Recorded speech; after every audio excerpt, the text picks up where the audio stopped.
എല്ലാവർക്കും ന്യൂസിലാൻഡ് മലോബ്രോ ബ്ലോഗിൻ്റെ പുതിയൊരു എപ്പിസോഡിലേക്ക് സ്വാഗതം. എല്ലാവരും സുഖമായിട്ടിരിക്കുമെന്ന് വിചാരിക്കുന്നു. ഇന്ന് വന്നിരിക്കുന്നത് റോട്ടറായിലുള്ള റെഡ്വുഡ് ട്രീ വാക്കിൻ്റെ വിശേഷങ്ങളായിട്ടാണ്.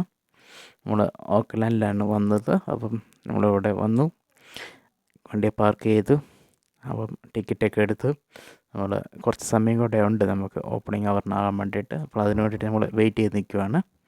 അപ്പോഴത്തേക്കും നമുക്ക് കാണുന്ന കാഴ്ചകളെന്ന് പറഞ്ഞിട്ടുണ്ടെങ്കിൽ നല്ല വലിയ മരങ്ങൾ ഇവിടെ അതാണല്ലേ. ഇതിൻ്റെ വിശേഷങ്ങളൊക്കെ ഇവിടുത്തെ ബോർഡിലുണ്ട്. വർക്ക് ടൈമും അതേപോലെ എന്തൊക്കെയാണ് പ്രിക്കോഷൻ എടുക്കേണ്ടതെന്നുള്ളത്.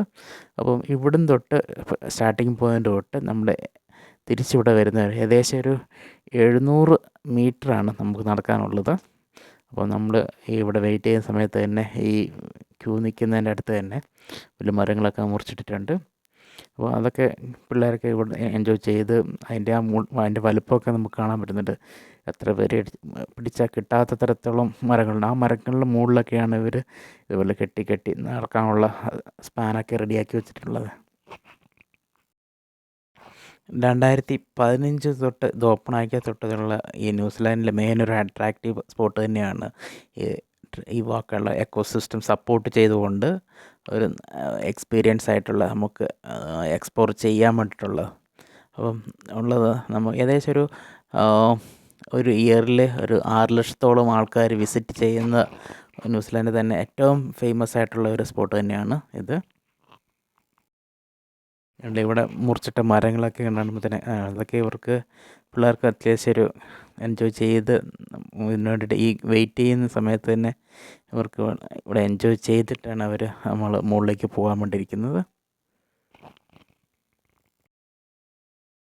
ഓക്കെ, കുറച്ച് സമയമായപ്പോൾ തന്നെ പിള്ളേരൊക്കെ ബോറടിച്ച് തുടങ്ങി. കാരണം വെച്ചിട്ടുണ്ടെങ്കിൽ ലോങ് ക്യൂ ആണ്. വേറെ ഒരു എൻ്റർടൈൻമെൻ്റ് ഒന്നും ഇല്ലാതെ ഇങ്ങനെ വെറുതെ ഈ ഓപ്പണിംഗ് അവേഴ്സ് നോക്കി ഇങ്ങനെ ഇരുന്ന സമയത്ത് അവരായിട്ട് അവരുടെ ഇത് തുടങ്ങി. കുറച്ച് കഴിയുമ്പോഴത്തേക്ക് തന്നെ പിള്ളേർക്ക് വേണ്ടിയിട്ട് ഇതേപോലെ കാർട്ടൂൺ ക്യാരക്ടറായിട്ടുള്ള സംഭവങ്ങൾ ഡിസ്പ്ലേ തുടങ്ങി. അപ്പം അവരതൊക്കെ നോക്കി കുറച്ച് നേരം നോക്കിയിരുന്നു. അവരുടെ ഫേവറേറ്റ് ആയിട്ടുള്ള പാണ്ടേനെയും സംഭവങ്ങളും ഒക്കെ നോക്കിക്കൊണ്ടിരുന്നപ്പോൾ തന്നെ അത്യാവശ്യം ലൈറ്റൊക്കെ പോയിക്കൊണ്ടിരിപ്പുണ്ടായിരുന്നു. അപ്പം ഈ ലൈറ്റ് പോയി കഴിഞ്ഞിട്ടുണ്ടെങ്കിൽ നമ്മൾ ആ ട്രീ വാക്കിൻ്റെ അവിടുത്തെ ആ സ്പാനിനകത്തൊക്കെ കറക്റ്റ് ലൈറ്റിങ് വരുള്ളൂ. അതുകൊണ്ടല്ലേ ഇപ്പം തന്നെ അത്യാവശ്യം ഇരുട്ടാകാൻ തുടങ്ങി. ഇരുട്ടായി കഴിയുമ്പോഴത്തേക്കും നമുക്ക് മുകളിലേക്ക് കയറാനുള്ള പെർമിഷൻ കിട്ടും. നമ്മളതിന് വേണ്ടിയിട്ട് നമ്മളോട് വെയിറ്റ് ചെയ്താണ്. അപ്പോൾ പിള്ളേരവിടെ കളിച്ച് അവരുടെ പരിപാടിക്ക് വലിയ ടീമൊക്കെ ആക്കി അവരവിടെ ഇരിപ്പുണ്ട്. നമ്മൾ കുറച്ച് പുറകിലാണ് ക്യൂവിലുണ്ടായിരുന്നത്. നമ്മൾ വന്ന സമയത്ത് ക്യൂ നിന്നില്ല. അപ്പോൾ എന്തുണ്ടല്ലേ, നമ്മൾ ഇത്രയും പേര് കഴിഞ്ഞിട്ടാണ് നമ്മൾ ഇനി അതിനകത്ത് കയറാനുള്ളത്. ഇപ്പോൾ അത്യാവശ്യം ലൈറ്റൊക്കെ പോയി. അപ്പോൾ ഇവരുടെ ഈ ആർട്ടിഫിഷ്യൽ ലൈറ്റ് ഇട്ടപ്പോഴത്തേക്ക് തന്നെ നമുക്ക് കാണാൻ പറ്റുന്നുണ്ട്. കണ്ടില്ലേ, ഇലുമിനേഷനായിട്ട് സംഭവങ്ങൾ റിഫ്ലക്റ്റ് ചെയ്യുന്നുണ്ട്.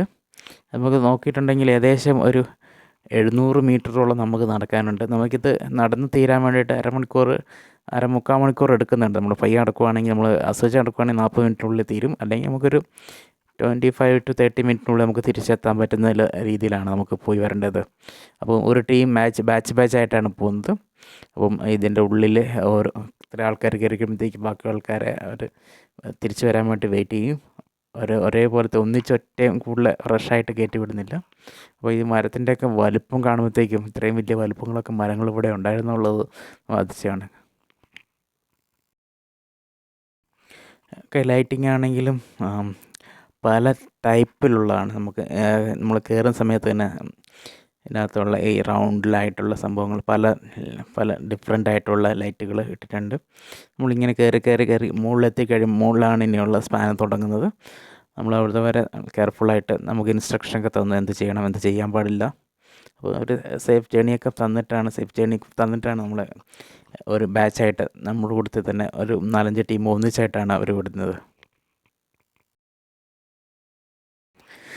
ഇത് നടന്നു പോകുന്ന വഴി തന്നെ നമുക്ക് അത്യാവശ്യം ഒരു സ്കെയറി ആവുന്ന രീതിയിൽ തന്നെയാണ്. പക്ഷെ അത് പ്രൊട്ടക്ഷനായിട്ടുള്ള 2 സൈഡിൽ തന്നെ നെറ്റൊക്കെ കെട്ടിയിട്ടുണ്ട്. വീഴാതിരിക്കാൻ വേണ്ടിയിട്ടുള്ള സാധനങ്ങളൊക്കെ ഉണ്ട്. അപ്പം നമ്മൾ എത്തിക്കഴിഞ്ഞിട്ടുണ്ടെങ്കിൽ പല ഏരിയയിലും പല ടൈപ്പിലുള്ള പല പാറ്റേണിലുള്ള ഇലുമിനേഷനാണുള്ളത്. നമുക്ക് കണ്ടില്ലേ, നമ്മൾ നടന്നു പോകുന്ന വഴിയോട്ടുള്ള ആ ലൈറ്റിൻ്റെ നമുക്ക് ദൂരം തന്നെ കാണാൻ പറ്റുന്നുണ്ട്. കണ്ടില്ലേ, ഇതിൽ ഒരിടത്ത് കൂടെ പോയിട്ട് വേറെ വളഞ്ഞ് ചുറ്റി ഇപ്പുറത്ത് കൂടെയാണ് വരുന്നത്. അപ്പോൾ പോകുന്ന വഴിയിലെല്ലാം തന്നെ നമുക്ക് ഇതുണ്ടല്ലേ, റെസ്റ്റ് ചെയ്ത് കുറച്ച് റിലാക്സ് ചെയ്തിട്ട് പോകാൻ വേണ്ടിയിട്ടുള്ളതാണ്. അപ്പം ആ ലൈറ്റിൻ്റെ നമുക്ക് അനുഭവിച്ച് കണ്ട് മനസ്സിലാക്കിയിട്ട് തന്നെ പോകാനുള്ളതാണ്.